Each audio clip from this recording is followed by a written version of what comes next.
We're about to begin our third and final day of the 2014 Pastors Conference here in Minneapolis, and it's been a wonderful conference, so thank you for your prayers over the last few days. Today's APJ question is about the gospel, and it comes from Melody in Ithaca, New York. She writes, Pastor John, how can it be just to punish someone innocent in the place of someone guilty? I've heard it said that the cross was unfair, but I can't bring myself to say that God would do anything that's unfair. No, we surely cannot say that God would do anything unfair, and that is not a small question. It's a biblical question. Justice does demand that punishment happen to the one who committed the sin. Deuteronomy 24:16, fathers shall not be put to death for their children, nor shall children be put to death because of their fathers. Each one shall be put to death for his own sin, period. That's why the cross is an offense to the Jews, and should it be? That's the question. Is it just? Does it break God's law? Did God break God's law in presuming to cause Christ to be a substitute? And it's the very heart of the gospel. So you can't ask a question any more essential than this, because 1 Corinthians 15:3 says Christ died for our sins. 1 Peter 3:18, Christ suffered once for all, the righteous for the unrighteous. Just as blunt as it could be that this seems wrong. How can a righteous person die in place of an unrighteous person? He didn't do the sin. Or Isaiah 53, we esteemed him stricken, smitten by God, and afflicted. He was pierced for our transgressions. He was crushed for our iniquities. So her question is massively central, massively important. How is it just? And over the years of my reflecting about this, two different ways of answering the question have seemed helpful. I'll give you both of them as quick as I can. The first one is the doctrine of union with Christ.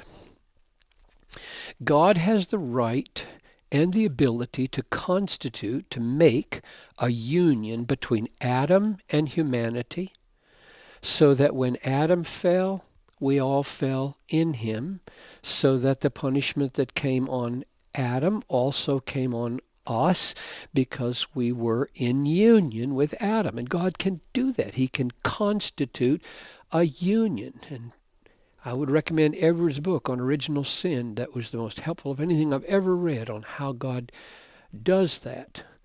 Because of one man's trespass, death reigned through that one man on everyone. As one trespass led to condemnation for all, Romans 5:18. And the same principle is operating when Christ, the new Adam, dies for his people, the new humanity.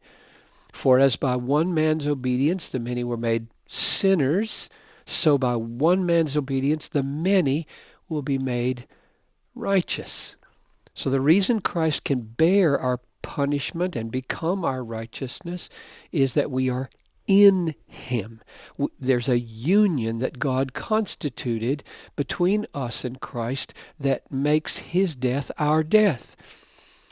2 Corinthians 5:21, for our sake God made him to be sin who knew no sin, so that in him, in union with him, we might become the righteousness of God. So this union does not exist between a son and a father, so it would be unjust for a father to be punished for his son, like Deuteronomy says.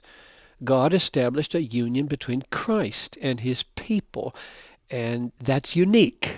And only God can create that union, and that establishes Christ as our representative in such a full way that it's virtually true that we are being punished in him. That's the first way to think about it.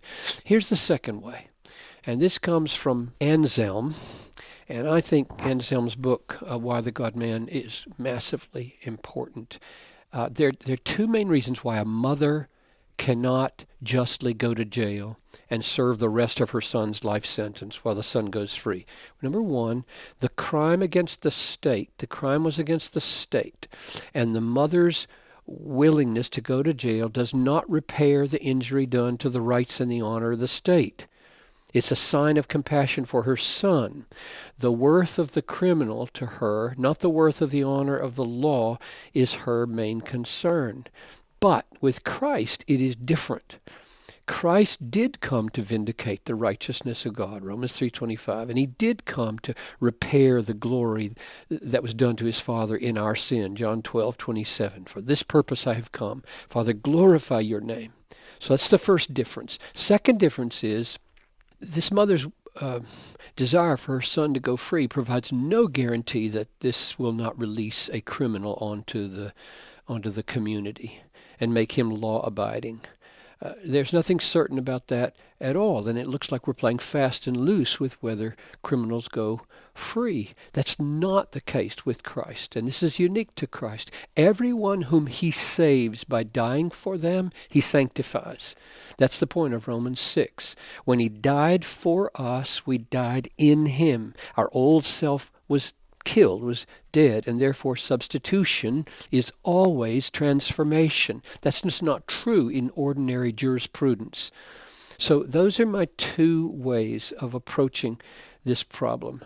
The one is union with Christ, and the other is the difference, the deep differences between the way Christ provides a substitute for us and the way, say, a typical mom would try to take the place of her son in prison. Yeah, that's very good, Pastor John. And this conversation reminds me of our recent podcast, which was titled Muslims versus Christians on the Sovereignty of God, where you talked about God's wrath, justice, and sovereignty in contrast to Islam. That was episode number 234 in the Ask Pastor John archive. Tomorrow we'll talk about what you, Pastor John, believe to be the single most important verse in all of the Bible. I'm very curious about which verse you're going to choose. I'm your host, Tony Reinke. Thanks for listening.